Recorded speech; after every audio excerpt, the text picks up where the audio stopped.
Hello everyone, I welcome you all in my YouTube channel Tackle Talk.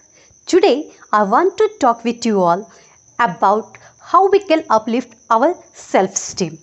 ये तो आम बात है, हम में से कई लोग अपनी लाइफ की बहुत सारी ग्रेट अपॉर्चुनिटीज़ को गंवा देते हैं। क्यों? Just because of our low self esteem. और ऐसे ही एक बहुत बड़ी ग्रेट अपॉर्चुनिटीज़ को मैंने भी खोया है अपनी सेल्फ स्टीम लो होने के वजह से। और मैं ये कभी नहीं चाहूँगी कि आप में से कोई लो सेल्फ स्टीम के वजह से अपनी जो ग्रेट अपॉर्चुनिटीज़ हैं जो आपके डोर पे नॉक कर रही हैं, आप उसे खो दें। इसीलिए आज मैंने ये वीडियो बनाई है ताकि हम सेल्फ स्टीम के बारे में खुलकर बात कर पाएँ कि ये सेल्फ स्टीम है क्या, इसका हमारे लाइफ में क्या इम्पोर्टेंट रोल है। सेल्फ स्टीम लो होने के वजह से काफ़ी सारे लोग क्राउड को फेस करने से डरते हैं, अपने हिडन टैलेंट को कभी बाहर नहीं निकालते। तो अब वो टाइम आ गया है जब आप अपने हिडन टैलेंट को बाहर निकालें। सेल्फ स्टीम बढ़ाने के कई सारे तरीके होते हैं, जिसमें से कुछ मैं आज आपके साथ शेयर करूंगी। नंबर 1 पॉइंट है कि आप अपने टैलेंट को पहचानें और अपने डर को चैलेंज करना सीखें। नंबर 2 पॉइंट्स हैं, आप अपनी क्वालिटीज़ को और पॉजिटिविटी को बाहर निकालें। नंबर 3 पॉइंट्स हैं कि आप जितने भी चैलेंजेस आपके सामने आए, आप उसे यस करना सीखें, उसे एक्सेप्ट करना सीखें। नंबर 4 पॉइंट है कि आपके आसपास ऐसे बहुत सारे लोग होते हैं जो आपको मोटिवेट करने की जगह डीमोटिवेट करते चले जाते हैं। तो अगर आपके लाइफ में भी अगर वैसे इंसान हैं तो आप उन्हें अभी से ही अवॉइड करना सीखिए। नंबर 5 पॉइंट, जो कि लास्ट है बट नॉट द लीस्ट, कि अपने लाइफ में आप छोटे से छोटे स्टेप्स को इम्पॉर्टेंट दीजिए। हम में से, आप में से कोई नहीं जानता कि हमारा एक छोटा सा स्टेप आज उठाया हुआ कल हमारे फ्यूचर में क्या चेंज ला सकता है। इसीलिए किसी भी स्टेप को छोटा नहीं समझना है और उसे इम्पॉर्टेंट देकर एक्सेप्ट करना है। इसी सेल्फ स्टीम से रिलेटेड आपके साथ एक स्टोरी शेयर करना चाहूँगी वन ऑफ माई स्टूडेंट्स की। She is a girl but sorry I can't take her name. She was very good in study, इसमें कोई डाउट नहीं है। पर जहाँ बात हम अगर एक्स्ट्रा करिकुलर एक्टिविटीज़ की करें, जो कि स्कूल्स में बहुत सारी होती हैं, तो वो कभी उन चीज़ में हिस्सा नहीं लेती, पार्टिसिपेट नहीं लेती, ना ही असेंबली को कभी लीड करती। तो एक दिन मैंने सोचा क्यों ना मैं इस गर्ल की काउंसलिंग लूँ। तो मैंने उसे फर्स्ट काउंसलिंग सेशन में बुलाया, उससे बातचीत की। पर उस फर्स्ट काउंसलिंग सेशन में उसने ज़्यादा खुलकर मुझसे कुछ बातें नहीं की। और जब मैंने कहा कि आप किसी भी स्कूल के एक्स्ट्रा करिकुलर एक्टिविटी का हिस्सा क्यों नहीं बनती, तो उसने कह दिया कि sorry ma'am, I am not interested in extra curricular activities, मुझे सिर्फ पढ़ाई में इंटरेस्ट है। उससे ज़्यादा फिर मैंने उससे कुछ पूछा ही नहीं। सेकेंड काउंसलिंग सेशन में जब वो आई तो हमने काफ़ी सारी बातचीत की और फिर मैंने उससे कन्वर्सेशन के बीच में पूछा कि please can you tell me your hobby. तो उसने जो हॉबी बताई, आई वॉज शॉक्ड। मैं शॉक्ड हो गई उसके हॉबी के बारे में सुनकर। उसने जो हॉबी बताई वो थी डांसिंग। ये वही गर्ल है जो फर्स्ट काउंसलिंग सेशन में बोल रही थी sorry ma'am I don't like extra curricular activity, पर अब वो आज बोल रही है कि उसे डांसिंग पसंद है। तो इतना जानने के बाद मैंने कुछ कन्वर्सेशन की और उस काउंसलिंग को ब्रेक किया। जब वो थर्ड काउंसलिंग सेशन में आई तो मैंने उसे कहा कि चलो आज हम डांस करते हैं, मेरा डांस करने का मूड हो रहा है, पर हम डांस आपके फेवरेट सॉन्ग पे करेंगे। तो हमने फेवरेट सॉन्ग उनका बजाया और हमने खूब सारा डांस किया। और उस दिन मुझे खुशी भी बहुत हुई कि at least now she is feeling comfortable with me.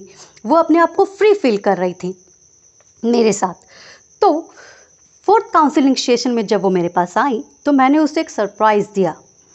हालांकि मेरे तरफ से वो सरप्राइज़ था, मगर उसके लिए वो एक शॉकिंग और ब्रेकिंग न्यूज़ थी। मैंने उसे कहा कि आपको अपकमिंग स्कूल के जो एनुअल फंक्शन है उसमें आपको डांस में हिस्सा लेना है। तो वो काफ़ी डर गई और मना करने लगी। तो मेरे काफ़ी समझाने के बाद मैंने उसे कहा कि आप एक काम करो, आप सोलो परफॉर्मेंस मत दो, आप ग्रुप परफॉर्मेंस दो। सोलो परफॉर्मेंस में पूरे क्राउड का फोकस आप पर होता है, तो जाहिर सी बात है कि अगर आपका फर्स्ट टाइम है तो आपका स्टीम कहीं ना कहीं लो होगा। तो आप ग्रुप डांस करो जिसमें किसी भी क्राउड का फोकस डायरेक्टली आप पे नहीं होगा। तो मेरे समझाने के बाद वो मान गई। मगर जो उसके ग्रुप्स की गर्ल्स थी उनके साथ प्लानिंग मैंने पहले ही कर ली थी कि आप रिहर्सल के दौरान हमेशा डांस भूल जाने की एक्टिंग करोगे और वैसा ही उन गर्ल्स ने किया। जब रिहर्सल शुरू हुई तो हमेशा डांस के रिहर्सल्स के बीच क्या होती, वो गर्ल्स हमेशा इस तरह से प्रिटेंड करती कि वो डांस भूल गई, और वो गर्ल उन्हें गाइड करती, सिखाती कि ऐसे नहीं ऐसे करना है, ऐसे नहीं ऐसे करना है। और जब डांस की रिहर्सल्स ख़त्म हो गई और just before a final show, annual function, girls ने ठीक वैसा ही किया जैसा मैंने कहा था। गर्ल्स ने उससे कहा कि देखो प्लीज़, हम बार बार डांस भूल जा रहे हैं, तो आप हमारी मदद करो, आप मिडिल में हो जाओ। तो वो डर गई कि मैं मिडिल में कैसे हो सकती हूँ, पर उन गर्ल्स ने काफ़ी रिक्वेस्ट किया उससे कि प्लीज़ आप मिडिल में हो जाएंगे तो हमारे लिए काफ़ी हेल्प हो जाएगी, हम आपको देखकर गाइड होते रहेंगे और हम डांस भूलेंगे भी नहीं। पर वो बार बार मना कर रही थी और सीधा मेरे पास आई और मेरे पास आकर कहने लगी कि sorry ma'am, I can't do that, मैं मिडिल में रहकर डांस नहीं कर सकती, तब तो पूरे क्राउड का फोकस मेरे पे चला जाएगा।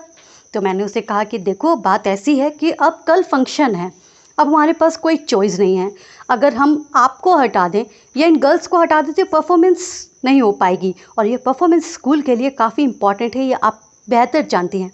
तो प्लीज़ मेरे कहने पे आप एक बार अपने चैलेंज को एक्सेप्ट करिए, येस कहिए और ये परफॉर्मेंस दे दीजिए।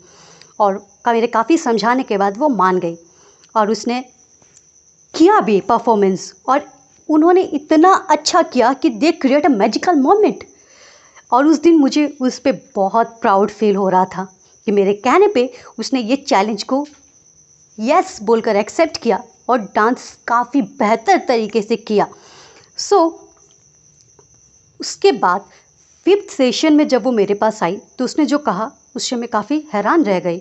उसने कहा कि मैम, अब से मुझे स्कूल की हर एक्स्ट्रा करिकुलर एक्टिविटी में पार्टिसिपेट करना है और मैं असेंबली भी लीड करना चाहूँगी, जो कि मेरे लिए एक मतलब क्या बोलते हैं मैजिकल मोमेंट से कम नहीं था।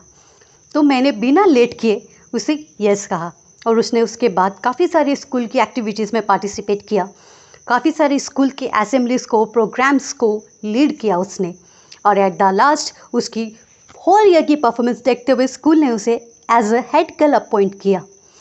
तो ये थी उसके सक्सेस की स्टोरी कि एक बार सिर्फ उसने अपने चैलेंज को यस कहने की हिम्मत दिखाई और उसके बाद उसकी जर्नी मच बेटर होती चली गई। इसीलिए आपसे भी मैं यही रिक्वेस्ट करना चाहूँगी कि आप भी अपने अपकमिंग चैलेंजेस को एक बार यस कहकर तो देखिए फिर किस तरीके से आपकी लाइफ की पूरी जर्नी चेंज हो जाती है, किस तरीके से वो एक छोटा सा चैलेंजिंग एक्सेप्ट और यस आपकी लाइफ को चेंज कर देता है।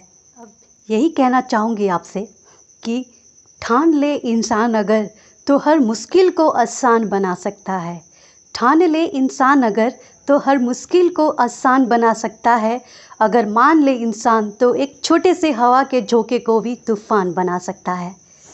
Thank you. Please do not forget to subscribe my channel ताकि आपको मेरी नेक्स्ट वीडियो की नोटिफिकेशन मिल जाए।